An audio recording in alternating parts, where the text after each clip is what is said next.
북한이 평창 동계올림픽 폐막식에 김영철 노동당 중앙위원회 부위원장을 단장으로 하는 고위급 대표단을 파견하기로 했지요. 어떤 메시지를 가지고 올까요? 과연 이번에는 북미 접촉이 이루어지게 될까요? 상당히 주목되는 상황입니다. 뿐만 아니라 한국 GM 군산공장 폐쇄로 노동자들의 실업 문제 그리고 또 앞으로 지역 경제가 어떻게 되는 건지 우려가 큰 상황입니다. 오늘 이 두 가지 이슈를 동시에 짚어보겠습니다. 노무현 정부에서 통일부 장관을 지내신 정동영 민주평화당 의원 모시고 자세한 말씀 들어보겠습니다. 의원님 어서 오십시오. 네, 안녕하세요. 네, 두 가지 이슈에 대해서 다룬다고 하니까 딱 맞네 이렇게 말씀을 주셨습니다. 글쎄요, 북핵 문제하고 또 군산 GM 문제가 공교롭게 오늘 주제네요. 네, 근데 두 가지 문제가 워낙 핫하고 뜨거운 그렇죠. 이슈이기 때문에요. 반드시 저희 프로에서 다뤄야만 하는. 잠이 달아납니다. 잠이 확 깨시죠. 이방카 상임 고문, 백악관 고문이 이미 좀 미국을 출발한 것 같습니다.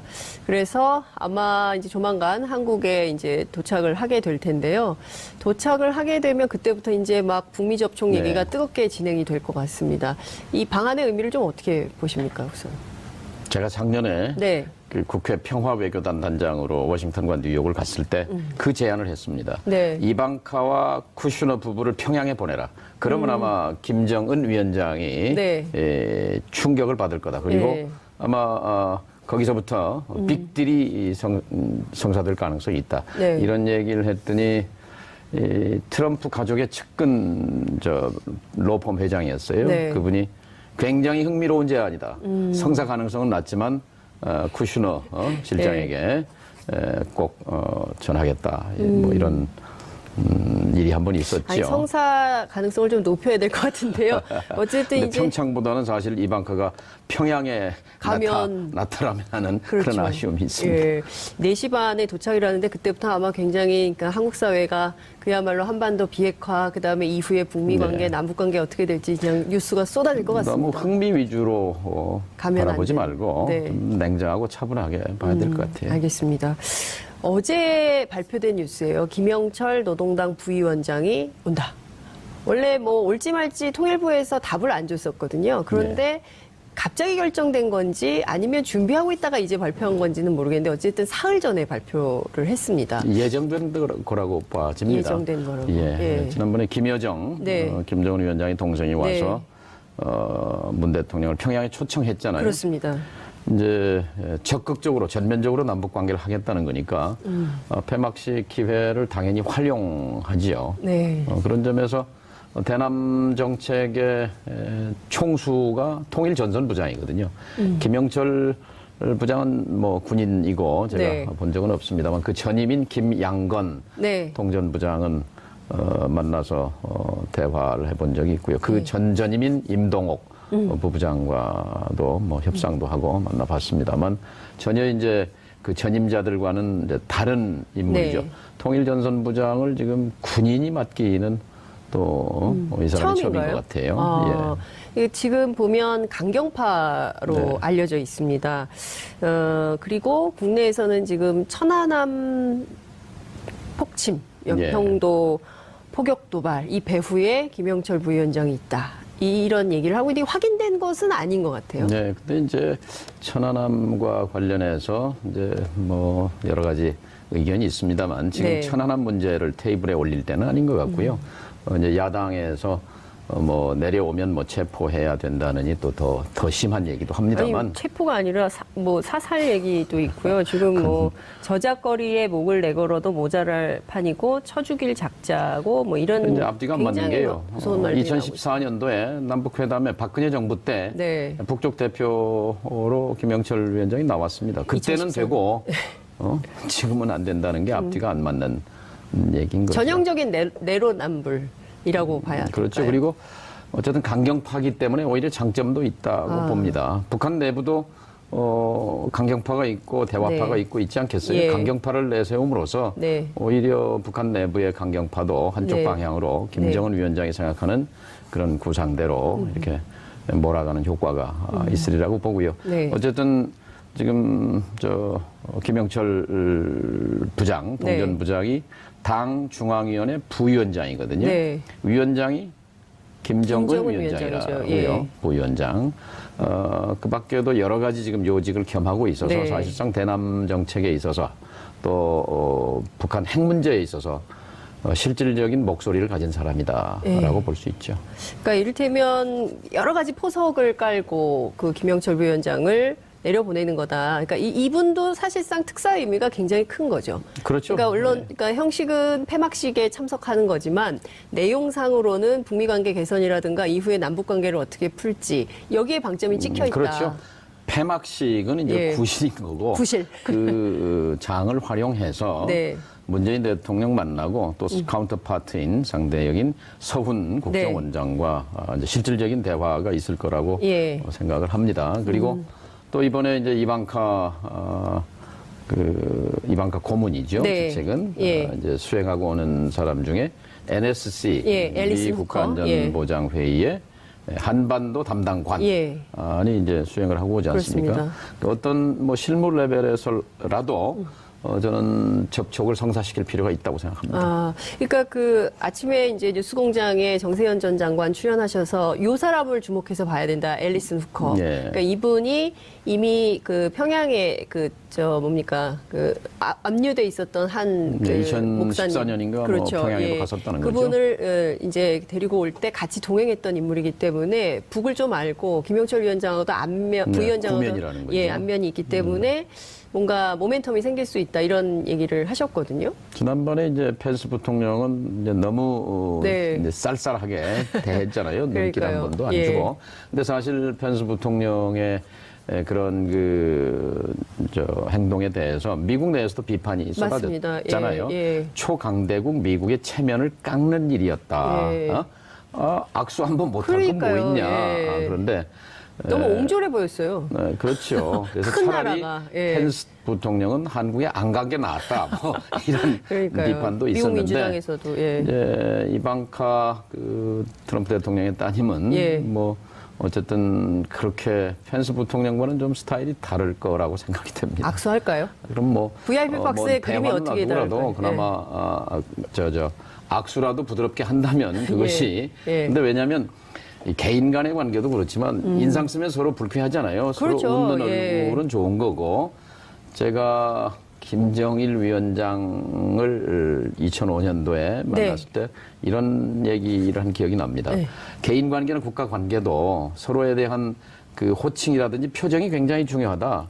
얼마 전에 한미 정상회담에서 조지 부시 대통령이 김정일 위원장을 미스터 김정일이라고 호칭했다. 근데 네. 영어에서 미스터란 말은 선생님이라는 말이다. 경칭이요. 경칭. 예, 미스터. 예. 그러니까 이것은 김정일 위원장을 존중해서 한 네. 말인데 예.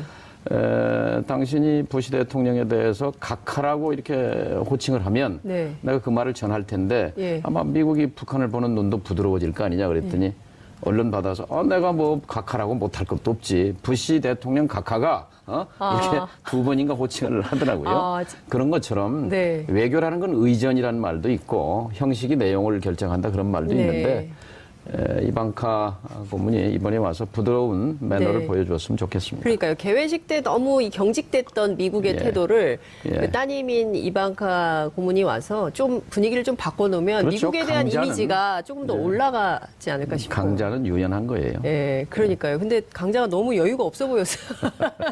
좀 안타깝더라고요. 펜스 부통령과는 좀 다르지 예. 않을까 생각합니다. 근데 어찌됐든 북한과 미국 두 나라 양국의 입장이 굉장히 중요한데 김영철 부위원장이 사실은 통전부장을 겸임하고 예. 있지 않습니까? 그러니까 북한의 통전부장이 직접 한국에 내려와서 그러니까 내려보내는 의미 자체가 굉장히 크지 않나. 예, 뭐 통일전선 부장이 서울에 온 적은 몇 번 있죠. 김용순 부장도 왔었고, 김용순 부장. 임동옥 부장도 왔었고, 네. 김양건 부장도 왔었습니다. 역대 이제 통전 부장들이 네. 남북 그러니까 북쪽에서는 대남통의 이제 최고 책임자고. 네. 남쪽에서는 이제 뭐 국정원장 통일부 장관이지요. 와서 아마 조명균 장관 또 서훈 원장과 깊이 있는 대화를 할 수 있을 거라고 생각합니다.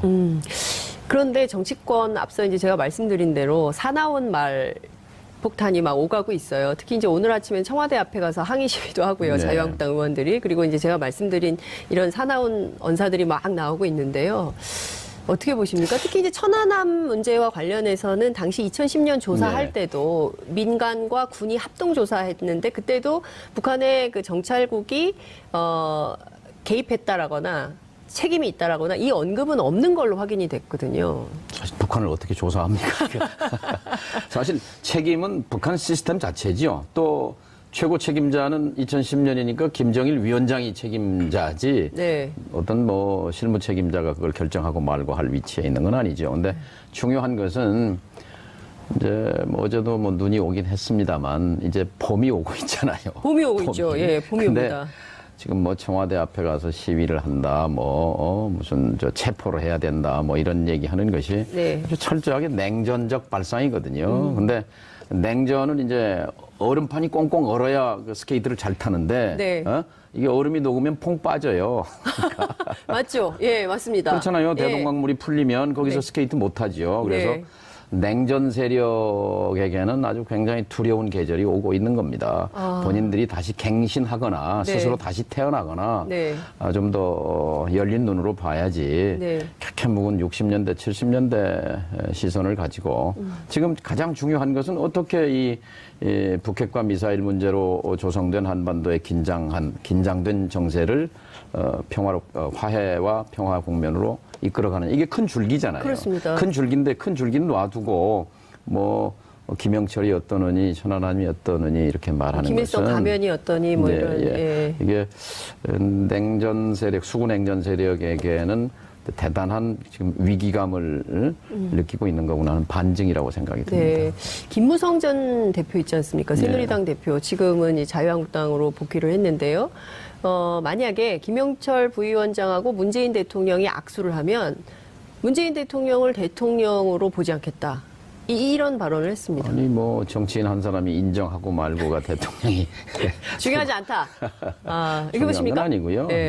정말 좀 세상을 열린 눈으로 봤으면 좋겠고요. 지금 우리가 당면한 과제가 뭔가 한반도의 평화를 반석 위에 올리기 위해서 이 기회를 놓치면 안 되죠. 굉장히 중요한 기회가 왔는데, 그러니까 그 자유한국당을 수구 냉전 세력 집단으로 보시는 거군요. 지금까지 그렇게 해왔죠. 그리고 지난 9년 동안 이명박 박근혜 정부 때 이 기간이 북핵의 전성시대입니다. 북한 미사일의 전성시대예요. 그리고 북한 위협이 최고조로 올라간 시기 아닙니까? 도대체 한반도의 평화와 긴장 완화를 위해서 뭘 했는지 한 가지라도 한 게 있으면 내놔보라고 말하고 싶어요. 그래서 지금은 이미 세계 수준에서는 27, 8년 전에 냉전이 끝났잖아요. 이제 냉전의 끝자락인데요. 한반도에서 이것을 얼음을 녹이는데 서로 힘을 합쳐야 할 때지 저렇게 뭐 1인 시위하고 한다고 될 일은 아니라고 생각합니다. 근데 이제 어제 저희 프로그램에 영화배우 문성근 씨, 문익환 목사님 올해 100년인데요. 이런 얘기를 하시더라고요. 그러니까 사실 90년대 초중반, 그러니까 이제 89년에 독일이 통일을 하고 동구권이 무너지면서 어쨌든 냉전이 녹아내릴 때는 뭔가 좀 우리가 여지가 많았는데 한반도 평화와 협력, 통일로 나아갈 수 있는 여지가 많은데 지금은 오히려 새로 G2 시대가 돼서 미국과 중국이 갈등하고 있는 상황이어서 오히려 더 어렵지 않겠냐. 정확한 말씀이에요. 제가 전에 키신저 박사를 3차례인가 만나서 대화한 적이 있었습니다. 근데 그분 진단이 그거예요. 한반도의 통일 문제는 미중이 갈등하면 어렵다. 미중이 화해하고 협력할 수 있는 분위기 조성을 위해서 한국도 노력해야 된다. 미중이 해빙 분위기로 가야 거기에 한국과 북한이 남북이 자율적으로 뭔가 해볼 수가 있지. 미중이 부딪히게 되면 결국 강대국 정치에 휘말리게 된다. 그것은 100년 전에 우리 역사가 증명하잖아요. 마찬가지로 그렇기 때문에 90년대 초보다 지금이 굉장히 어렵죠. 미국과 중국이 특히 이제 트럼프 대통령이나 전에 지금 네오콘 정부에서는 중국을 잠재적인 위협, 잠재적인 경쟁자가 아니라 적으로 이렇게 간주하고 포위 전략을 폈단 말이죠. 그러니까 중국을 포위하기 위한 한 축으로서 한미 동맹 그리고 북한 문제를 바라보는 시각 때문에 이 문제를 이걸 대화와 외교로 풀기가 굉장히 힘들었거든요. 이제 트럼프 정부도 그래서 상대하기가 굉장히 까다롭습니다만 그러나 지금은 트럼프 대통령 머릿속에 11월 중간선거가 제일 큰 관심사일 겁니다. 예. 지금 그렇죠. 이제 8달 뒤면 중간선거인데 중간선거에서 상원과 하원이 날아가서 민주당 지배로 넘어가게 되면 현재는 그렇게 보이거든요. 네. 그렇게 되면 아마 금방 자기한테 불이 옮겨 붙습니다. 탄핵 국면으로 아마 가는 것이 제일 아마 관심사일 거예요. 네. 그런 점에서 우리가 이 공간 동안에 한반도 북핵 문제를 그래도 뭔가 대화와 외교로 풀어내면 트럼프의 업적이 될 수 있잖아요. 그렇죠. 그렇게 적극적으로 좀 유도를 할 필요가 있습니다. 8개월의 시간이 남아 있으니 트럼프가 이 기회를 잘 활용해서 한반도 평화 정착으로 좀 빛을 내라. 그러니까 그걸 하기 위해서는 사실 남북 관계가 전면적으로 복원될 필요가 있습니다. 그러면서 북한을 이제 북미 대화 쪽으로 등을 밀어야죠. 밀고 지난번에 펜스 부통령이 그렇게 냉정한 표정으로 다녀갔지만 그러나 그 전에 워싱턴을 떠나기 전에 우리 정부가 물밑에서 노력해서 김여정 펜스 회담을 청와대에서 이렇게 만들어냈다는 그 보도 그것은 굉장히 의미 있다고 생각합니다. 그러니까 작년 불과 몇 달 전만 생각해도 상상하기 어려운 변화죠. 그리고 미국이 그걸 받았단 말이죠. 오케이. 근데 북한이 또 취소를 했다는 거 아니에요? 그건 좀 유감스럽습니다만.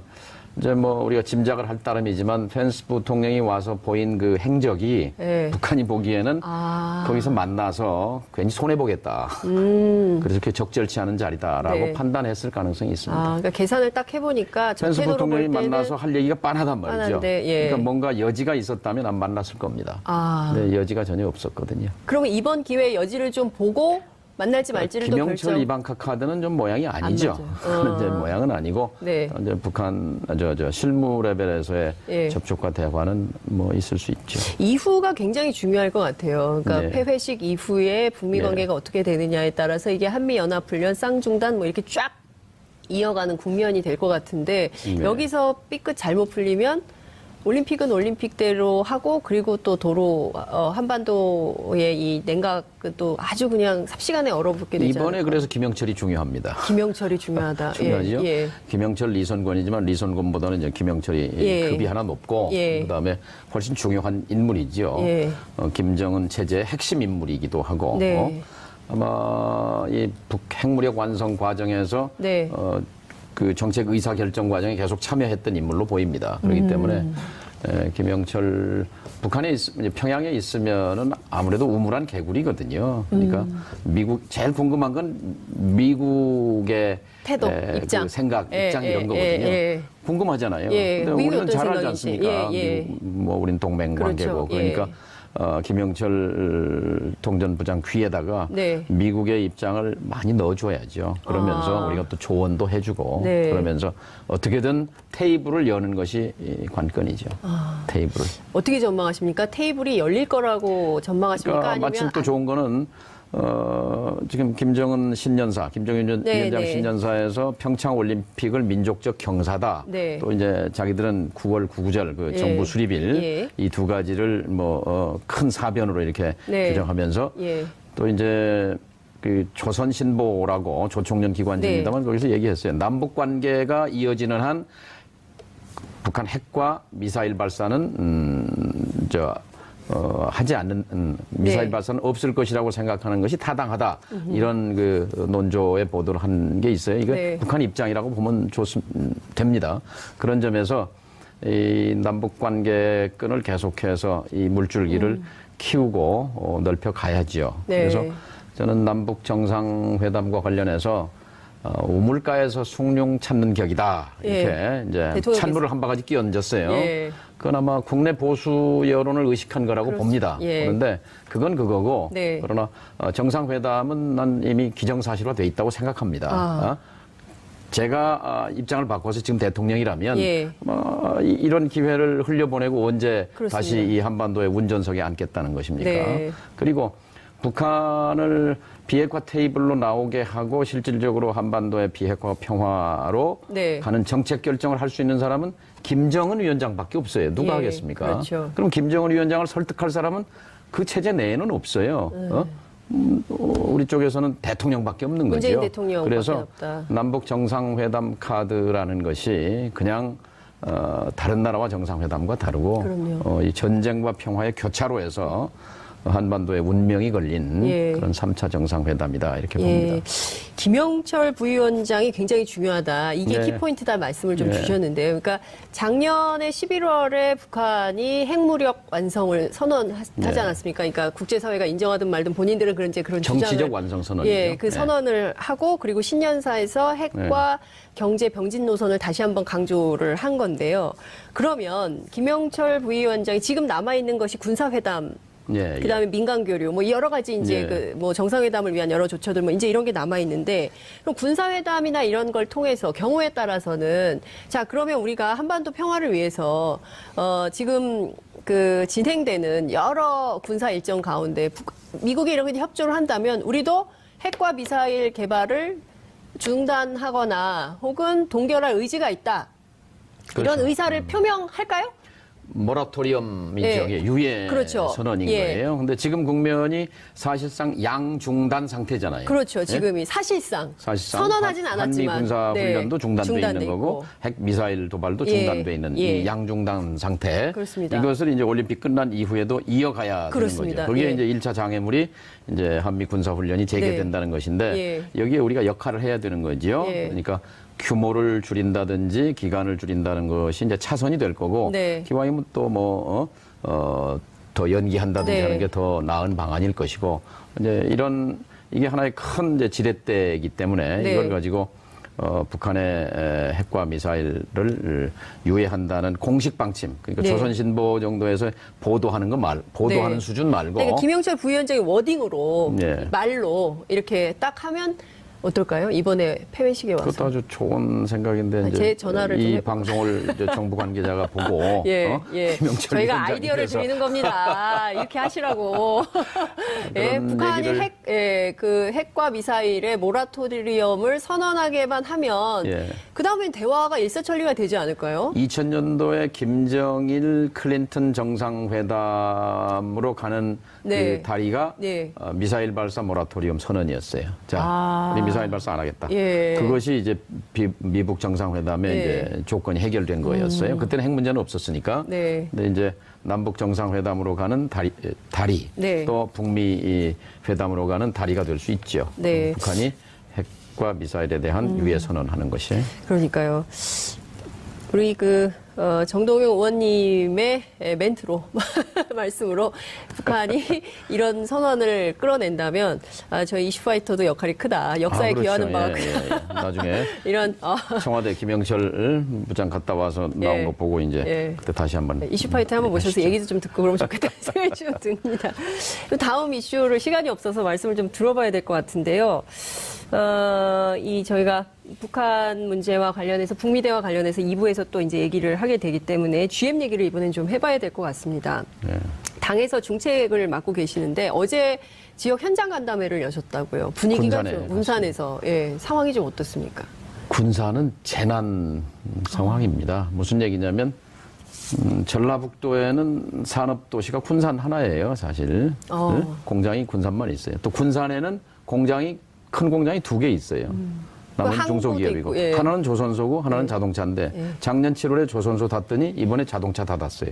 그러면 산업 전체가 없어지는 거나 마찬가지예요. 아이, 큰일이네요, 나머지는 진짜. 중소기업밖에 없는 거예요. 예. 그래서 지금 공황 상태인데 문제는 뭐냐? 지금 군산 시민들도 그렇고 전북도민들이 보기에는 이 정부가 네. 군산을 버렸다 하는 그런 지금 인식을 하는 겁니다. 그래서 굉장히 좀 울분에 차 있는 그런 분위기죠. 이 정부가 군산을 버렸다. 그러니까 이를테면은 이 GM이 군산 버린 거지만 정부가 거기에 이제 동조했다 하는 그런 인식이죠. 그래요. 근데 저희가 이제 여론조사를 어제 한 내용을 좀 공개를 해봤더니 그 호남 지역에서 호남 지역민들이 이 공장의 문을 닫고 그러니까 GM의 문제와 그 다음에 우리 노동자들의 실업 문제는 좀 구분해서 별도의 대책이 좀 필요한 거 아니냐라는 인식이 좀 있는 걸로 보이던데 그렇지 않다는 건가요? 그리고 사실 이 GM 문제는 문재인 정부에서 발생했다기보다는 그 이전 정부부터 계속 돼왔던 이슈. 오래된 문제인데요. 네, 이기 때문에요. 예를 들면 이제 느닷없이 설 전전날 설 선물 치고는 그러니까요. 너무 폭탄 네. 같은 그런 선물이었는데 이게 예고돼 왔거든요. 작년 국정감사 때도 이제 문제가 됐었고 네. 또 GM의 경영 실패지만 거기에 17% 소주주긴 하지만 2대 주주가 산업은행이에요. 산업은행이 네. 주주라는 건 우리 정부가 이제 그 영향력을 갖고 있다는 네. 것인데 지금 GM은 군산 공장은 포기하고 네. 부평하고 이제 창원이 있는데 네. 이거는 뭐 돌릴 테니까 예. 돈을 내놔라. 예, 그러니까요. 10억 불, 예, 1조 내면 예. 부평과 창원은 돌리겠다 이제 이런 건데 거기에 정부가 이제 동의한 거다라고 보이기 때문에 네. 이제 군산에서는 이제 굉장히 이제 분노가 큰 거죠. 그래서 그 호남 지역에서 여론조사가 부정적으로 나오는 것도 군산을 포기하고 지원하는 거에 대한 부정적인 여론입니다. 아니요. 군산에서, 그러니까 군산뿐만 아니라 이게 지금 조건 없이 지원하는 것이 타당하지 않다라는 의견이에요. 그러니까 조건부 지원. 타당한 정상화 개혁을 제시하면 55.5%가 도와줘야 된다는 입장인 것이고요. 그리고 무조건, 조건 없이 무조건 지원해야 된다. 대규모 실업을 방지하기 위해서 이것은 6.4%밖에 안 되는 걸로 조사가 됐거든요. 이제 그리고 이제 우리 정부가 낸 세 가지 원칙이 대주주의 책임 있는 역할, 그리고 이해 당사자의 고통 분담, 장기 지속 가능한 정상화 방안 마련. 요 3대 원칙이 필요하다라고. 거기에 빠져 있는 게 있어요. 여기에 그러니까 빠져 있는 뭐 것들. 다 좋은 얘기인데요. 네. 무슨 얘기냐면은 그 대기업의 대우조선을 예로 들면 네. 8조 집어넣었어요 지금까지. 네. 근데 지금 사실 빈손됐거든요. 네. 여기에 1조 집어넣으면 시간 문제지 또 이거 빈손되거든요. 그렇죠. 어마어마한 돈입니다. 1조 원, 네. 10억 달러라는 돈이. 그럼요. 예. 그래서 저는 근본적인 고민을 해야 된다. 지금 여기 오기 전에도 정부 관계자를 만나서 네네. 그냥 책상 위에서 이렇게 그 부평, 창원, 그나마라도 일자리 보호하기 위해서 1조 넣고 이렇게 미봉하고 군사는 민심 달래기로 하고 이거는 절대 통하지 않을 거다. 네. 그 시장의 전문가들이 그 얘기하는데 귀를 기울여라. 근본적인 해법을 좀 찾아라. 그 관료적 발상 말고 발상의 네. 전환을. 무슨 얘기냐면 10억 불이면 어마어마한 돈인데요. 큰 네. 돈인데요. 네. 이거 그냥 밑 빠진 독에 부을 게 아니라 이거 가지고 시장의 전문가들이 얘기하는 겁니다. GM 본사의 지분을 획득해서 전략적 주주로 참여해라.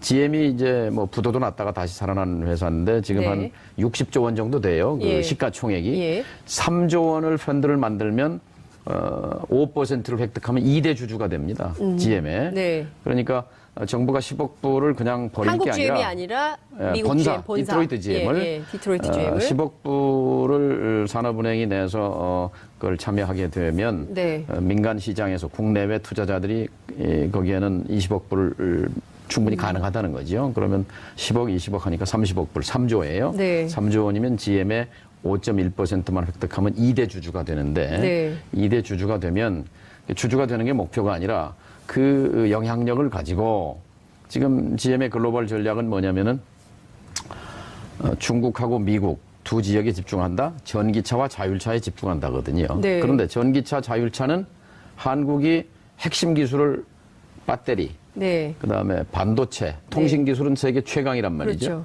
그러니까 이것과 결합하면 군산 공장을 포함해서 한국 GM을 전기차, 자율차의 생산 거점으로 전략적 기지로 만들 수 있다 이거지요.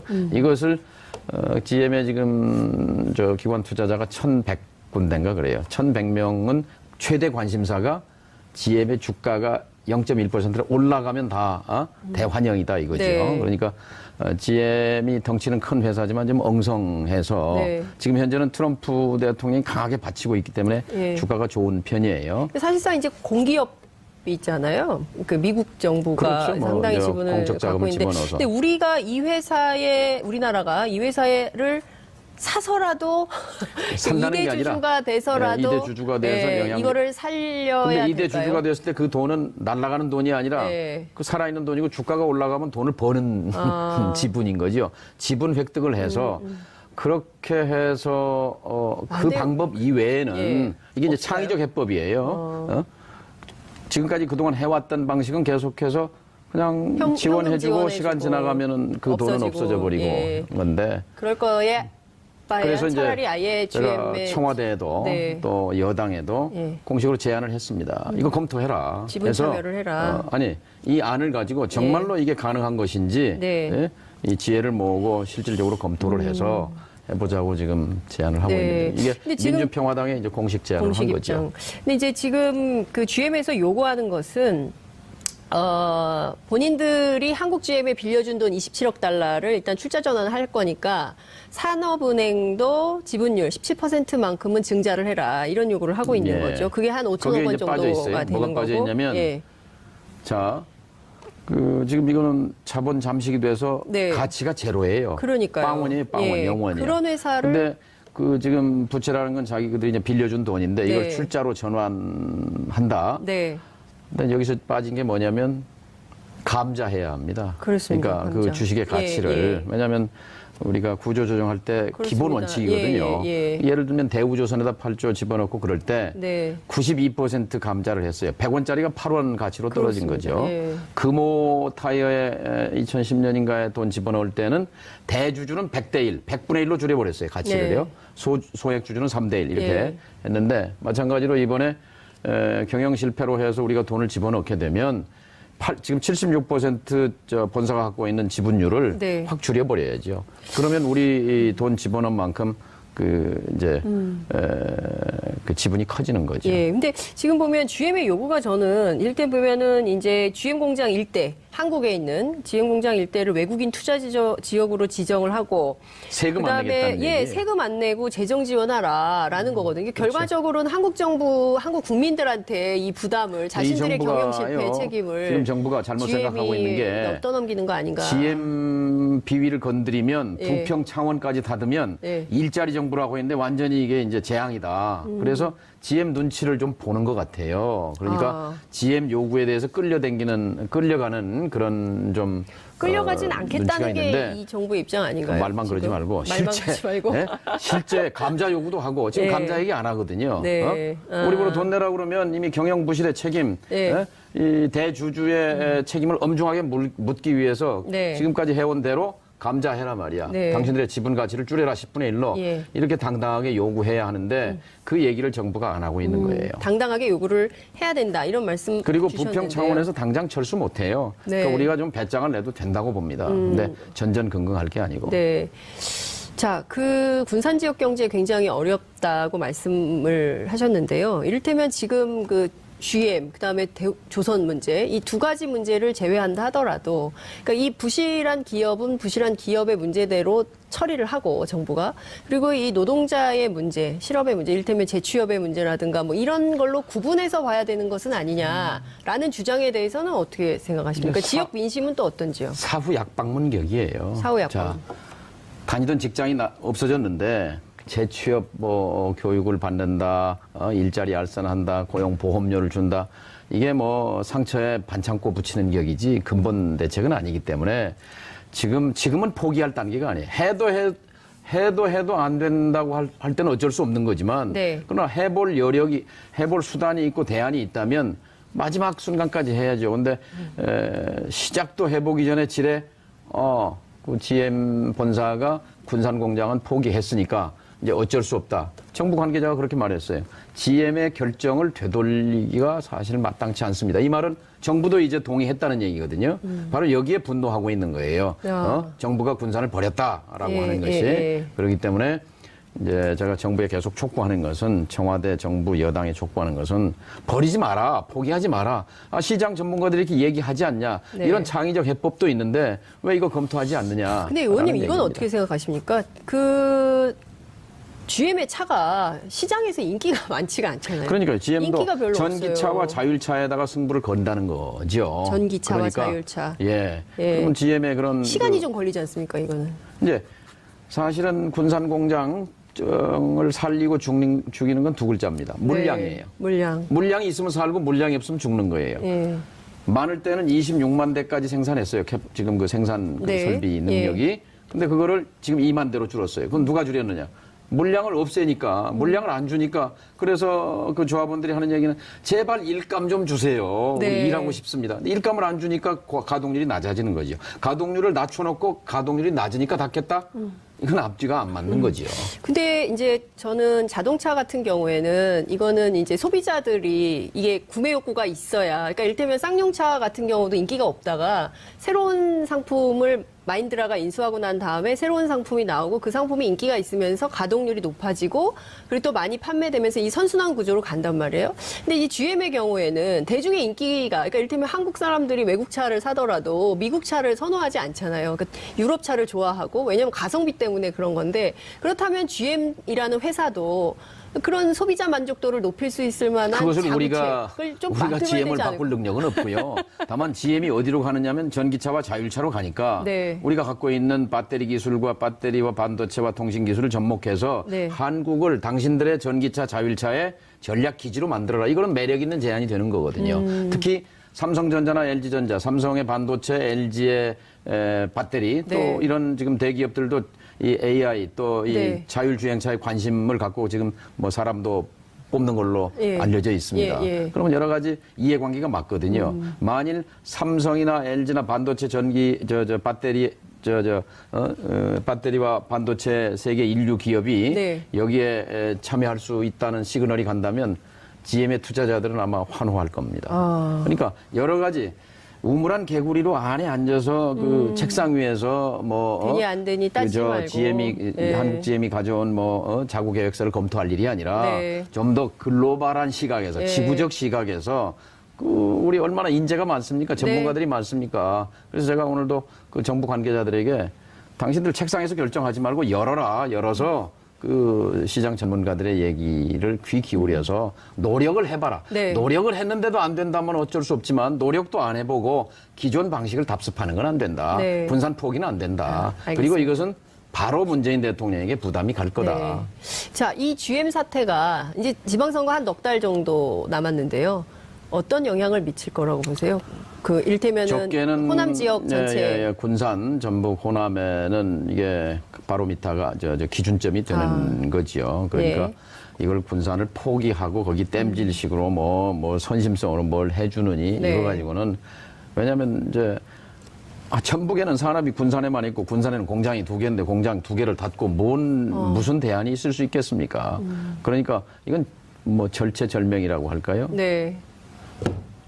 그러니까 어쨌든 이대로 그냥 GM의 절박감을 가져야 요구를 합니다. GM의 이걸 어떻게든 살려야 요구를 되겠다. 그 무분별하게 절대로 받아들여서는 안 되고 받을 거는 받고 근데 지금 보면 막 요구가 너무 과한 것 같아요. 세금 안 내겠다. 그냥 무조건 지원해 달라. 그리고 정부가 실사하는데 그건 또 협조하지 않겠다. 뭐 이러고 있기 때문에 국민 감정이 GM에 대해서 그렇게 좋은 것은 아닌데 어쨌든 군산 지역 경제와 군산 시민들이 걸린 문제, 생존권이 걸린 문제이기 때문에 정부가 그냥 군산 나서는 안 문제라고만 보면 안 된다니까요. 이게 전체. 일자리 정부 아닙니까? 네. 일자리 정부인데 그러니까 근본적으로 들여다봐야 되는 네. 거죠. 군산 GM을 포기하고 공적 네. 자금을 집어넣어서 부평 창원을 살린다는 이 방식으로는 그 안 된다. 납득하지도 않고 성공할 수도 없습니다. 알겠습니다.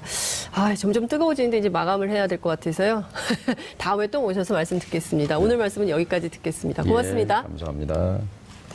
장윤선의 이슈파이터에서는 여러분들의 소중한 의견을 받고 있습니다. 샵 5400으로 주제에 맞는 다양한 의견 문자로 보내주시면 좋겠습니다. 100원의 정보 이용료가 부과됩니다. 여기 오기 전에도 정부 관계자를 만나서 네네. 그냥 책상 위에서 이렇게 그 부평, 창원 그나마라도 일자리 보호하기 위해서 1조 넣고 이렇게 미봉하고 군산은 민심 달래기로 하고 이거는 절대 통하지 않을 거다. 네. 그 시장의 전문가들이 그 얘기하는데 귀를 기울여라. 근본적인 해법을 좀 찾아라. 그 관료적 발상 말고 발상의 네. 전환을. 무슨 얘기냐면 10억 불이면 어마어마한 돈인데요. 큰 네. 돈인데요. 네. 이거 그냥 밑 빠진 독에 부을 게 아니라 이거 가지고 시장의 전문가들이 얘기하는 겁니다. GM 본사의 지분을 획득해서 전략적 주주로 참여해라. GM이 이제 뭐 부도도 났다가 다시 살아난 회사인데 지금 네. 한 60조 원 정도 돼요. 그 예. 시가총액이. 예. 3조 원을 펀드를 만들면 5%를 획득하면 2대 주주가 됩니다. GM에. 네. 그러니까 정부가 10억 불을 그냥 버릴 한국 게 GM이 아니라 아니라 미국 본사, GM, 본사. 디트로이트 GM을 디트로이트 GM을 10억 불을 산업은행이 내서 그걸 참여하게 되면 네. 민간 시장에서 국내외 투자자들이 거기에는 20억 불을 충분히 가능하다는 거죠. 그러면 10억, 20억 하니까 30억 불, 3조예요. 네. 3조 원이면 GM의 5.1%만 획득하면 2대 주주가 되는데 네. 2대 주주가 되면 주주가 되는 게 목표가 아니라 그 영향력을 가지고 지금 GM의 글로벌 전략은 뭐냐면은 중국하고 미국 두 지역에 집중한다. 전기차와 자율차에 집중한다거든요. 네. 그런데 전기차, 자율차는 한국이 핵심 기술을 배터리, 네. 그다음에 반도체, 통신 기술은 세계 최강이란 말이죠. 그렇죠. 그러니까 이것과 결합하면 군산 공장을 포함해서 한국 GM을 전기차, 자율차의 생산 거점으로 전략적 기지로 만들 수 있다 이거지요. 이것을 GM의 지금 기관 투자자가 1,100군데인가 그래요. 1,100명은 최대 관심사가 GM의 주가가 0.1%로 올라가면 다 대환영이다 이거죠. 네. 그러니까 GM이 덩치는 큰 회사지만 좀 엉성해서 네. 지금 현재는 트럼프 대통령이 강하게 받치고 있기 때문에 네. 주가가 좋은 편이에요. 사실상 이제 공기업이 있잖아요. 그 미국 정부가 그렇죠. 상당히 뭐 지분을 공적 자금을 갖고 있는데, 집어넣어서. 근데 우리나라가 이 회사를 사서라도 산다는 게 2대 아니라 주주가 돼서라도 2대 주주가 돼서 영향력. 이거를 살려야 근데 2대 될까요? 주주가 됐을 때 그 돈은 날아가는 돈이 아니라 네. 그 살아있는 돈이고 주가가 올라가면 돈을 버는 지분인 거죠. 지분 획득을 해서 그렇게 해서 그 근데- 방법 이외에는 예. 이게 이제 없어요? 창의적 해법이에요. 지금까지 그동안 해왔던 방식은 계속해서 그냥 현금 지원해주고 지원해주고 시간 지나가면은 그 돈은 없어지고, 없어져 버리고 예. 건데 그럴 거에 그래서 이제 차라리 아예 제가 GM의 청와대에도 네. 또 여당에도 예. 공식으로 제안을 했습니다. 이거 검토해라. 지분 해서, 참여를 해라. 아니 이 안을 가지고 정말로 이게 가능한 것인지 네. 예? 이 지혜를 모으고 실질적으로 검토를 해서 해보자고 지금 제안을 하고 네. 있는데 이게 근데 지금 민주평화당의 이제 공식 제안을 공식 한 입장. 거죠. 근데 이제 지금 그 GM에서 요구하는 것은 본인들이 한국 GM에 빌려준 돈 27억 달러를 일단 출자 전환할 거니까 산업은행도 지분율 17%만큼은 증자를 해라 이런 요구를 하고 있는 예. 거죠. 그게 한 5천억 거기에 원 이제 빠져 있어요. 정도가 되는 뭐가 빠져 거고. 있냐면 예. 자, 지금 이거는 자본 잠식이 돼서 네. 가치가 제로예요. 그러니까요. 빵원이에요, 빵원, 예. 영원이에요. 그런 회사를 근데 지금 부채라는 건 자기들이 이제 빌려준 돈인데 이걸 네. 출자로 전환한다. 네. 근데 여기서 빠진 게 뭐냐면 감자해야 합니다. 그렇습니다. 그러니까 감자. 그 주식의 가치를 왜냐하면 우리가 구조 조정할 때 그렇습니다. 기본 원칙이거든요. 예. 예를 들면 대우조선에다 8조 집어넣고 그럴 때 네. 92% 감자를 했어요. 100원짜리가 8원 가치로 떨어진 그렇습니다. 거죠. 예. 금호 타이어에 2010년인가에 돈 집어넣을 때는 대주주는 100대 1, 100분의 1로 줄여버렸어요. 가치를요. 네. 소액 주주는 3대 1 이렇게 예. 했는데 마찬가지로 이번에 경영 실패로 해서 우리가 돈을 집어넣게 되면 지금 76% 본사가 갖고 있는 지분율을 네. 확 줄여버려야죠. 그러면 우리 돈 집어넣은 만큼 그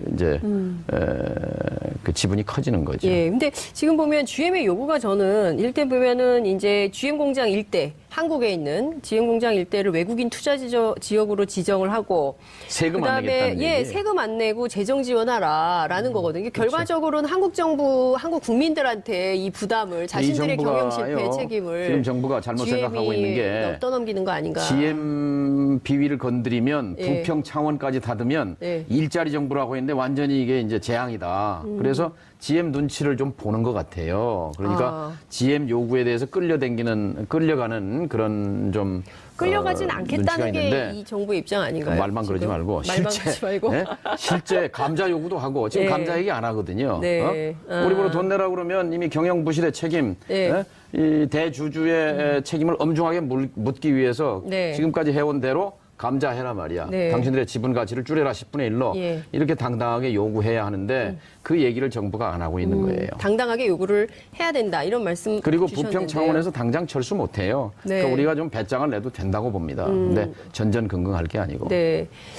자, 그 군산 지역 경제 굉장히 어렵다고 말씀을 하셨는데요. 이를테면 지금 그 GM, 그다음에 조선 문제, 이 두 가지 문제를 제외한다 하더라도, 그러니까 이 부실한 기업은 부실한 기업의 문제대로 처리를 하고 정부가 그리고 이 노동자의 문제, 실업의 문제, 이를테면 재취업의 문제라든가 뭐 이런 걸로 구분해서 봐야 되는 것은 아니냐라는 주장에 대해서는 어떻게 생각하십니까? 지역 민심은 또 어떤지요? 사후 약방문격이에요. 사후 약방. 자, 다니던 직장이 없어졌는데 재취업 뭐 교육을 받는다, 일자리 알선한다, 고용보험료를 준다.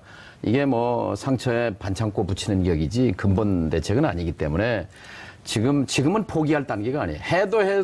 해도 안 된다고 할 때는 어쩔 수 없는 거지만 네. 그러나 해볼 수단이 있고 대안이 있다면 마지막 순간까지 해야죠. 근데 시작도 해보기 전에 그 GM 본사가 북한이 평창 동계올림픽 폐막식에 김영철 노동당 중앙위원회 부위원장을 단장으로 하는 고위급 대표단을 파견하기로 했지요. 어떤 메시지를 가지고 올까요? 과연 이번에는 북미 접촉이 이루어지게 될까요? 상당히 주목되는 상황입니다. 뿐만 아니라 한국 GM 군산공장 폐쇄로 노동자들의 실업 문제 그리고 또 앞으로 지역 경제가 어떻게 되는 건지 우려가 큰 상황입니다. 오늘 이 두 가지 이슈를 동시에 짚어보겠습니다. 노무현 정부에서 통일부 장관을 지내신 정동영 민주평화당 의원 모시고 자세한 말씀 들어보겠습니다. 의원님 어서 오십시오. 네, 안녕하세요. 네, 두 가지 이슈에 대해서 다룬다고 하니까 딱 맞네 이렇게 말씀을 주셨습니다. 글쎄요, 북핵 문제하고 또 군산 GM 문제가 공교롭게 예. 오늘 주제네요. 네, 근데 두 가지 문제가 워낙 핫하고 뜨거운 그렇죠. 이슈이기 때문에요. 반드시 저희 프로에서 다뤄야만 하는. 잠이 달아납니다. 잠이 확 깨시죠. 그 이방카 상임 고문, 백악관 고문이 이미 좀 미국을 출발한 것 같습니다. 그래서 아마 이제 조만간 한국에 이제 도착을 하게 될 텐데요. 도착을 하게 되면 그때부터 이제 막 북미 접촉 얘기가 뜨겁게 진행이 될 것 같습니다. 이 방안의 의미를 좀 어떻게 보십니까, 우선? 제가 작년에 네. 그 국회 평화외교단 단장으로 워싱턴과 뉴욕을 갔을 때 그 제안을 했습니다. 네. 이방카와 쿠슈너 부부를 평양에 보내라. 그러면 아마 김정은 위원장이 네. 충격을 받을 거다. 그리고 네. 아마 거기서부터 빅딜이 성사될 가능성이 있다. 네. 이런 얘기를 했더니 트럼프 가족의 측근 로펌 회장이었어요. 네. 그분이 굉장히 흥미로운 제안이다. 성사 가능성은 낮지만 쿠슈너 실장에게 꼭 전하겠다. 뭐 이런 일이 한 번 있었죠. 아니, 성사 가능성을 좀 높여야 될 것 같은데요. 어쨌든 이제 평창보다는 사실 이방카가 평양에 가면 나타나면 하는 그렇죠. 그런 아쉬움이 있습니다. 예, 4시 반에 도착이라는데 그때부터 아마 굉장히 그러니까 한국 사회가 그야말로 한반도 비핵화 그다음에 이후에 북미 관계, 네. 남북 관계 어떻게 될지 그냥 뉴스가 쏟아질 것 같습니다. 너무 흥미 위주로 바라보지 말고 네. 냉정하고 차분하게 봐야 될 것 같아요. 알겠습니다. 어제 발표된 뉴스예요. 김영철 노동당 부위원장이 온다.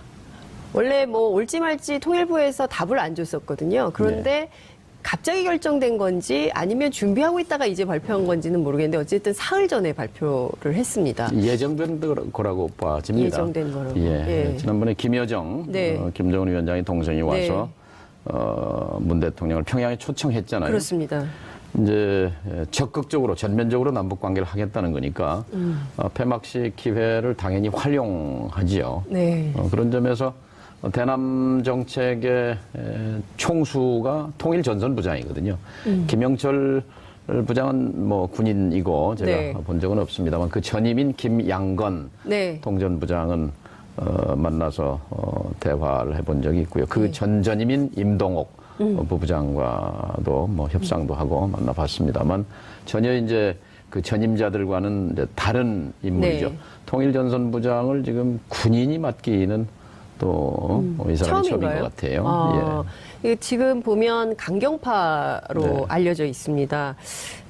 그리고 국내에서는 지금 천안함 폭침, 연평도 포격 도발 이 배후에 김영철 부위원장이 있다. 이런 얘기를 하고 있는데 확인된 것은 아닌 것 같아요. 네, 근데 이제 천안함과 관련해서 이제 뭐 여러 가지 의견이 있습니다만 지금 천안함 문제를 테이블에 올릴 때는 아닌 것 같고요.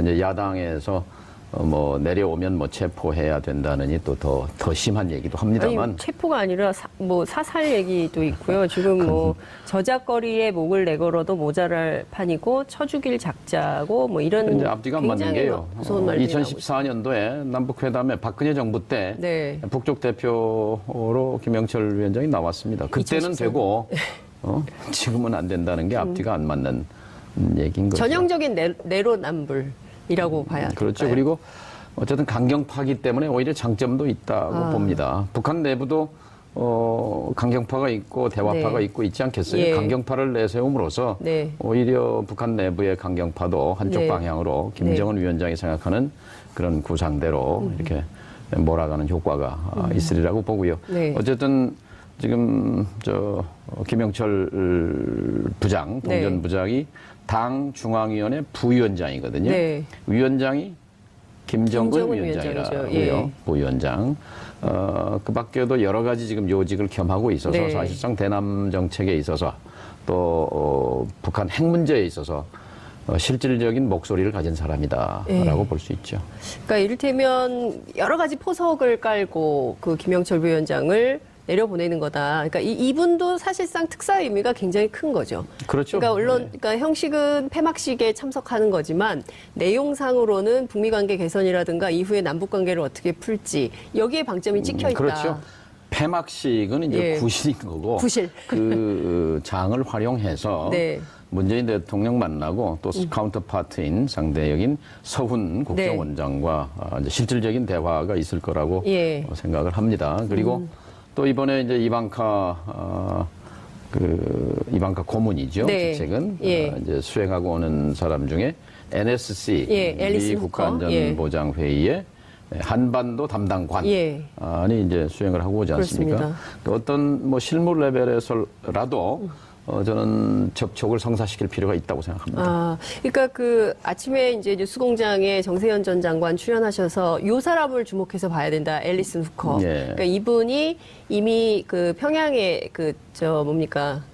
압류돼 있었던 한 네, 그 목사님. 2014년인가 뭐 그렇죠. 평양에도 갔었다는 거죠. 그분을 이제 데리고 올 때 같이 동행했던 인물이기 때문에 북을 좀 알고 김영철 위원장하고도 부위원장하고도 구면이라는 거죠. 예, 안면이 있기 때문에 뭔가 모멘텀이 생길 수 있다 이런 얘기를 하셨거든요. 지난번에 이제 펜스 부통령은 이제 너무 네. 이제 쌀쌀하게 대했잖아요. 눈길 그러니까요. 한 번도 안 예. 주고. 근데 사실 펜스 부통령의 그런 행동에 대해서 미국 내에서도 비판이 맞습니다. 쏟아졌잖아요. 예, 예. 초강대국 미국의 체면을 깎는 일이었다. 예. 그러니까요. 악수 한번 못할 건 뭐 있냐.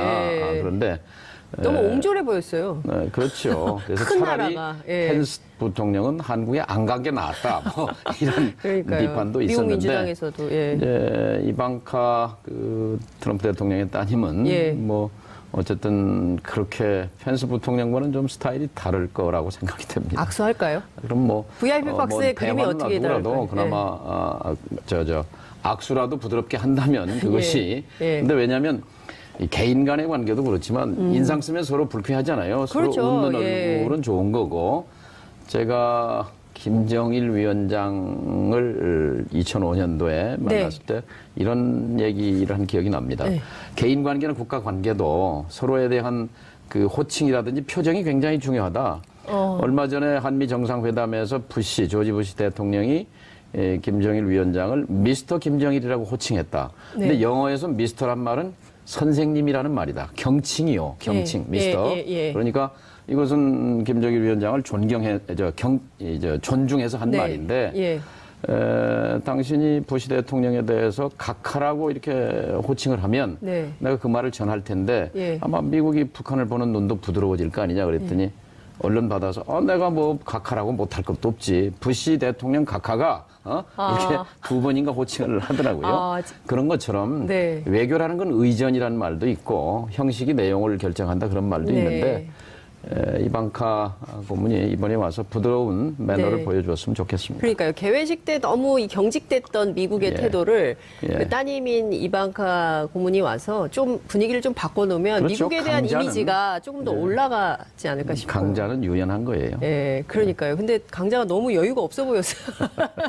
좀 안타깝더라고요. 펜스 부통령과는 좀 다르지 예. 않을까 생각합니다. 근데 어찌됐든 북한과 미국 두 나라 양국의 입장이 굉장히 중요한데 김영철 부위원장이 사실은 통전부장을 겸임하고 예. 있지 않습니까? 그러니까 북한의 통전부장이 직접 한국에 내려와서 그러니까 내려보내는 의미 자체가 굉장히 크지 않나. 예, 뭐 통일전선 부장이 서울에 온 적은 몇 번 있죠. 김용순 부장도 왔었고, 김용순 부장. 임동옥 부장도 왔었고, 네. 김양건 부장도 왔었습니다. 역대 이제 통전 부장들이 네. 남북 그러니까 북쪽에서는 대남통의 이제 최고 책임자고 네.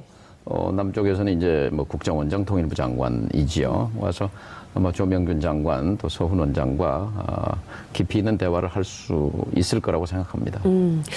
그런데 정치권 앞서 이제 제가 말씀드린 대로 사나운 말 폭탄이 막 오가고 있어요. 특히 이제 오늘 아침엔 청와대 앞에 가서 항의 시위도 하고요. 네. 자유한국당 의원들이. 그리고 이제 제가 말씀드린 이런 사나운 언사들이 막 나오고 있는데요.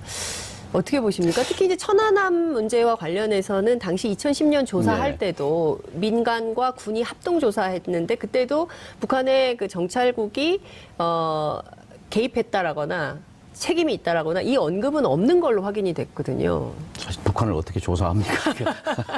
사실 책임은 북한 시스템 자체지요. 또 최고 책임자는 2010년이니까 김정일 위원장이 책임자지 네. 어떤 뭐 실무 책임자가 그걸 결정하고 말고 할 위치에 있는 건 아니죠. 근데 중요한 것은 이제 뭐 어제도 뭐 눈이 오긴 했습니다만 이제 봄이 오고 있잖아요. 봄이 오고 있죠. 예, 봄이 옵니다.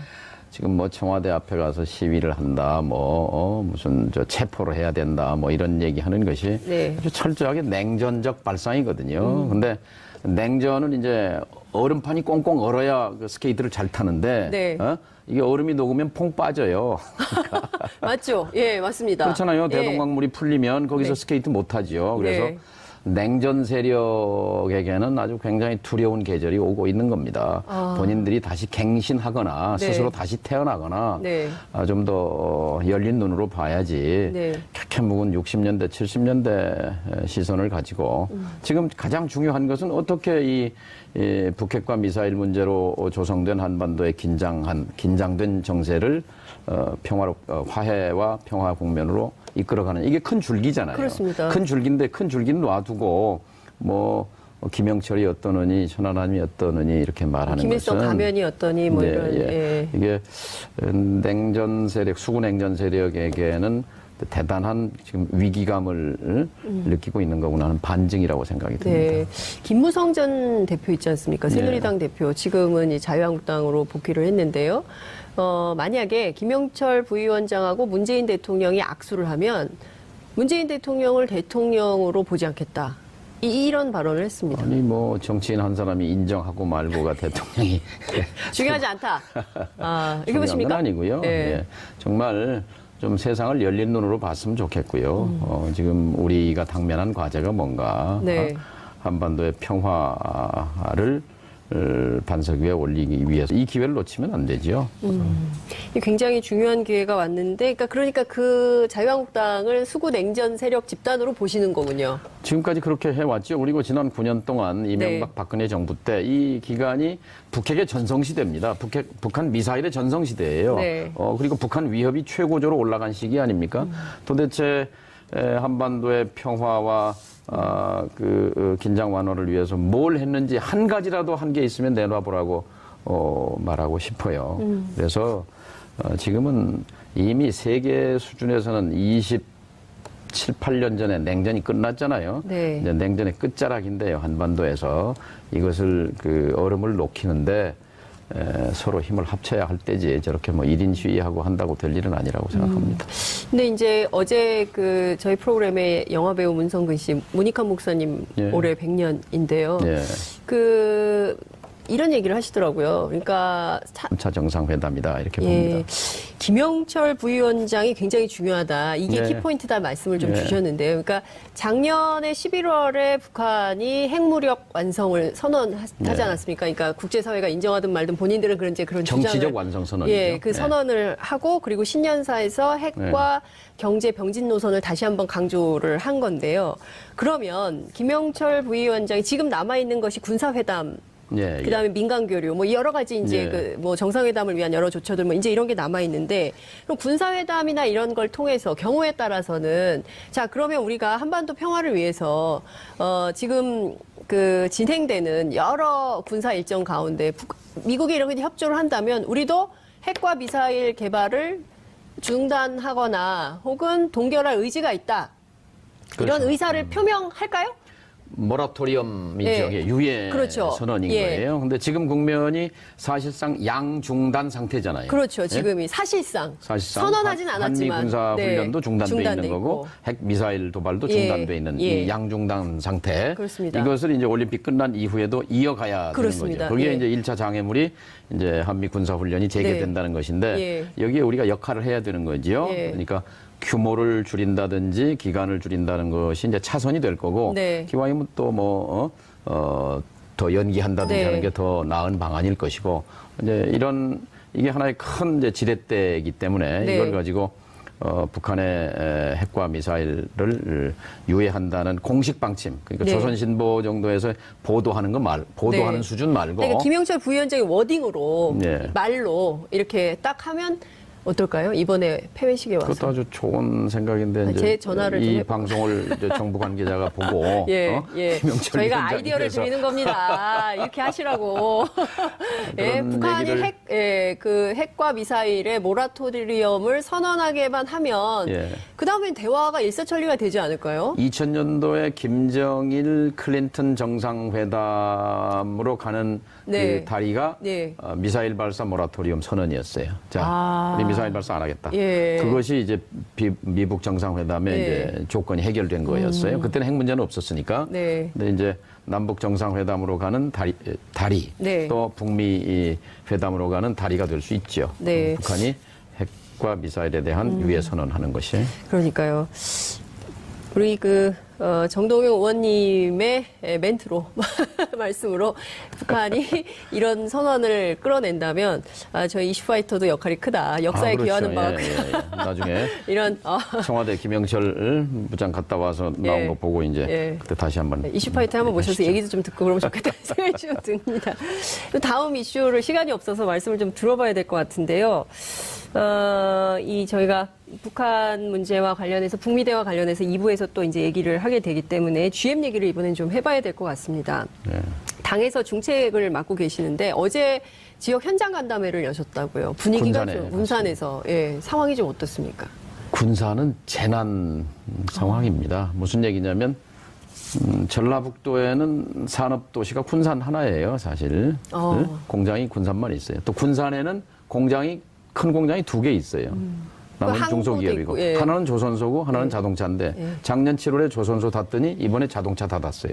그러면 산업 전체가 없어지는 거나 마찬가지예요. 나머지는 중소기업밖에 없는 거예요. 그래서 지금 공황 상태인데 문제는 뭐냐. 지금 군산 시민들도 그렇고 전북도민들이 보기에는 이 정부가 군산을 버렸다 하는 그런 지금 인식을 하는 겁니다. 그래서 굉장히 좀 울분에 차 있는 그런 분위기죠. 이 정부가 군산을 버렸다. 그러니까 이를테면은 이 GM이 버린 거지만 정부가 거기에 이제 동조했다 하는 그런 인식이죠. 그래요. 근데 저희가 이제 여론조사를 어제 한 내용을 좀 공개를 해봤더니 호남 지역에서 호남 지역민들이 이 공장의 문을 닫고, 그러니까 GM의 문제와 그 다음에 우리 노동자들의 실업 문제는 좀 구분해서 별도의 대책이 좀 필요한 거 아니냐라는 인식이 좀 있는 걸로 보이던데 그렇지 않다는 건가요? 그리고 사실 이 GM 문제는 문재인 정부에서 발생했다기보다는 그 이전 정부부터 계속 돼왔던 이슈. 오래된 문제인데요. 이기 때문에요. 예를 들면 이제 느닷없이 설 전전날 설 선물 치고는 너무 폭탄 같은 그런 선물이었는데 이게 예고돼 왔거든요. 작년 국정감사 때도 이제 문제가 됐었고 또 GM의 경영 실패지만 거기에 17% 소주주긴 하지만 2대 주주가 산업은행이에요. 산업은행이 주주라는 건 우리 정부가 이제 영향력을 갖고 있다는 것인데 지금 GM은 군산 공장은 포기하고 부평하고 이제 창원이 있는데 이거는 뭐 돌릴 테니까 돈을 내놔라. 10억 불, 1조 내면 부평과 창원은 돌리겠다, 이제 이런 건데, 거기에 정부가 이제 동의한 거다라고 보이기 때문에, 이제 군산에서는 이제 굉장히 이제 분노가 큰 거죠. 그래서 그 호남 지역에서 여론조사가 부정적으로 나오는 것도 군산을 포기하고 지원하는 거에 대한 부정적인 여론입니다. 아니요. 군산 군산에서, 그러니까 군산뿐만 아니라 이게 지금 조건 없이 지원하는 것이 타당하지 않다라는 의견이에요. 그러니까 조건부 지원. 타당한 정상화 개혁을 제시하면 55.5%가 도와줘야 된다는 입장인 것이고요. 그리고 무조건, 조건 없이 무조건 지원해야 된다. 대규모 실업을 방지하기 위해서 이것은 6.4%밖에 안 되는 걸로 조사가 됐거든요. 이제 그리고 이제 우리 정부가 낸 세 가지 원칙이 대주주의 책임 있는 역할, 그리고 이해 당사자의 고통 분담, 장기 지속 가능한 정상화 방안 마련. 요 3대 원칙이 필요하다라고. 거기에 빠져 있는 게 있어요. 여기에 그러니까 빠져 있는 뭐 것들. 다 좋은 얘기인데요. 네. 무슨 얘기냐면은 그 대기업의 대우조선을 예로 들면 네. 8조 집어넣었어요 지금까지. 네. 근데 지금 사실 빈손됐거든요. 네. 여기에 1조 집어넣으면 시간 문제지 또 이거 빈손되거든요. 그렇죠. 어마어마한 돈입니다. 1조 원, 네. 10억 달러라는 돈이. 그럼요. 예. 예. 그래서 저는 근본적인 고민을 해야 된다. 지금 사실 90년대 초중반, 그러니까 이제 89년에 독일이 통일을 하고 동구권이 무너지면서 어쨌든 냉전이 녹아내릴 때는 뭔가 좀 우리가 여지가 많았는데, 한반도 평화와 협력, 통일로 나아갈 수 있는 여지가 많은데, 지금은 오히려 새로 G2 시대가 돼서 미국과 중국이 갈등하고 있는 상황이어서 오히려 더 어렵지 않겠냐. 정확한 말씀이에요. 제가 전에 키신저 박사를 3차례인가 만나서 네. 대화한 적이 있었습니다. 근데 그분 진단이 그거예요. 한반도의 통일 문제는 미중이 갈등하면 어렵다. 미중이 화해하고 협력할 수 있는 분위기 조성을 위해서 한국도 노력해야 된다. 미중이 해빙 분위기로 가야 거기에 한국과 북한이, 남북이 자율적으로 뭔가 해볼 수가 있지, 미중이 부딪히게 되면 결국 강대국 정치에 휘말리게 된다. 그것은 100년 전에 우리 역사가 증명하잖아요. 마찬가지로 그렇기 때문에 90년대 초보다 지금이 굉장히 어렵죠. 미국과 중국이, 특히 이제 트럼프 대통령이나 전에 지금 네오콘 정부에서는 중국을 잠재적인 위협, 잠재적인 경쟁자가 아니라 적으로 이렇게 간주하고 포위 전략을 폈단 말이죠. 네. 그러니까 중국을 포위하기 위한 한 축으로서 한미 동맹, 그리고 북한 문제를 바라보는 시각 때문에 이 문제를, 이걸 대화와 외교로 풀기가 굉장히 힘들었거든요. 근데 이제 트럼프 정부도 그래서 상대하기가 굉장히 까다롭습니다만, 네. 그러나 지금은 트럼프 대통령 머릿속에 11월 중간선거가 제일 큰 관심사일 겁니다. 예. 지금 그렇죠. 이제 8달 뒤면 중간선거인데, 중간선거에서 상원과 하원이 날아가서 민주당 지배로 넘어가게 되면, 현재는 그렇게 보이거든요. 네. 그렇게 되면 아마 금방 자기한테 불이 옮겨 붙습니다. 탄핵 국면으로 아마 가는 것이 제일 아마 관심사일 거예요. 네. 그런 점에서 우리가 이 공간 동안에 한반도 북핵 문제를 그래도 뭔가 대화와 외교로 풀어내면 네. 트럼프의 업적이 될 수 있잖아요. 그렇죠. 그렇게 적극적으로 좀 유도를 할 필요가 있습니다. 8개월의 시간이 남아 있으니 예. 트럼프가 이 기회를 잘 활용해서 예. 한반도 평화 정착으로 좀 빛을 내라. 그러니까 그걸 하기 위해서는 사실 남북 관계가 네. 전면적으로 복원될 필요가 있습니다. 그러면서 북한을 이제 북미 대화 쪽으로 등을 밀어야죠. 네. 밀고, 지난번에 펜스 부통령이 그렇게 냉정한 표정으로 다녀갔지만, 그러나 그 전에 워싱턴을 떠나기 전에 네. 우리 정부가 물밑에서 노력해서 김여정 펜스 네. 회담을 청와대에서 이렇게 하려고 했죠. 만들어냈다는 그 보도, 그것은 굉장히 의미 있다고 생각합니다. 네. 그러니까 작년 불과 몇 달 전만 생각해도 상상하기 어려운 변화죠. 네. 그리고 미국이 그걸 받았단 말이죠. 네. 오케이. 근데 북한이 또 취소를 했다는 거 아니에요? 그건 좀 왜 유감스럽습니다만, 이제 우리가 짐작을 할 따름이지만, 펜스 부통령이 와서 보인 그 행적이 네. 북한이 보기에는 거기서 만나서 괜히 손해보겠다. 그래서 그렇게 적절치 않은 자리다라고 네. 판단했을 가능성이 있습니다. 그러니까 계산을 딱 해보니까 펜스 전체적으로 부통령이 볼 때는 만나서 할 얘기가 빤하단 말이죠. 빤한데, 예. 그러니까 뭔가 여지가 있었다면 안 만났을 겁니다. 네, 여지가 전혀 없었거든요. 그러면 이번 기회에 여지를 좀 보고 만날지 말지를 또 김영철 결정. 이방카 카드는 좀 모양이 아니죠. 이제 모양은 아니고, 네. 이제 북한 실무 레벨에서의 예. 접촉과 대화는 있을 수 있죠. 이후가 굉장히 중요할 것 같아요. 그러니까 네. 폐회식 이후에 북미 관계가 어떻게 되느냐에 따라서 이게 한미 연합 훈련, 쌍중단 이렇게 쫙 이어가는 국면이 될 것 같은데, 네. 여기서 삐끗 잘못 풀리면 올림픽은 올림픽대로 하고 그리고 또 도로 한반도의 이 냉각은 또 아주 그냥 삽시간에 얼어붙게 되잖아요. 이번에 그래서 김영철이 중요합니다. 김영철이 중요하다. 중요하죠. 예. 김영철 리선권이지만 리선권보다는 이제 김영철이 급이 하나 높고 그다음에 훨씬 중요한 인물이죠. 김정은 체제의 핵심 인물이기도 하고 아마 이 핵무력 완성 과정에서 그 정책 의사 결정 과정에 계속 참여했던 인물로 보입니다. 그렇기 때문에 김영철 북한에 평양에 있으면은 아무래도 우물한 개구리거든요. 그러니까 미국 제일 궁금한 건 미국의 태도, 입장, 그 생각, 입장 이런 거거든요. 궁금하잖아요. 근데 우리는 잘 알지 않습니까? 미국, 뭐 우린 동맹 관계고 그러니까. 김영철 통전부장 귀에다가 미국의 입장을 많이 넣어줘야죠. 그러면서 우리가 또 조언도 해주고 그러면서 어떻게든 테이블을 여는 것이 관건이죠. 테이블을. 어떻게 전망하십니까? 테이블이 열릴 거라고 전망하십니까? 그러니까 아니면 마침 또 좋은 거는 지금 김정은 신년사, 김정은 위원장 신년사에서 평창 올림픽을 민족적 경사다. 또 이제 자기들은 9월 구구절 그 정부 수립일 이 두 가지를 뭐 큰 사변으로 이렇게 규정하면서 또 이제 그 조선신보라고 조총련 기관지입니다만 거기서 얘기했어요. 남북 관계가 이어지는 한 북한 핵과 미사일 발사는 하지 않는 미사일 발사는 없을 것이라고 생각하는 것이 타당하다. 이런 그 논조의 보도를 한 게 있어요. 이게 북한 입장이라고 보면 됩니다. 그런 점에서 이 남북 관계 끈을 계속해서 이 물줄기를 키우고 넓혀 가야지요. 그래서 저는 남북 정상회담과 관련해서 우물가에서 숭늉 찾는 격이다. 이렇게 이제 찬물을 한 바가지 끼얹었어요. 그건 아마 국내 보수 여론을 의식한 거라고 봅니다. 그런데 그건 그거고 그러나 정상회담은 난 이미 기정사실화돼 있다고 생각합니다. 제가 입장을 바꿔서 지금 대통령이라면 이런 기회를 흘려보내고 언제 다시 이 한반도의 운전석에 앉겠다는 것입니까? 그리고 북한을 비핵화 테이블로 나오게 하고 실질적으로 한반도의 비핵화 평화로 가는 정책 결정을 할 수 있는 사람은 김정은 위원장밖에 없어요. 누가 하겠습니까? 그렇죠. 그럼 김정은 위원장을 설득할 사람은 그 체제 내에는 없어요.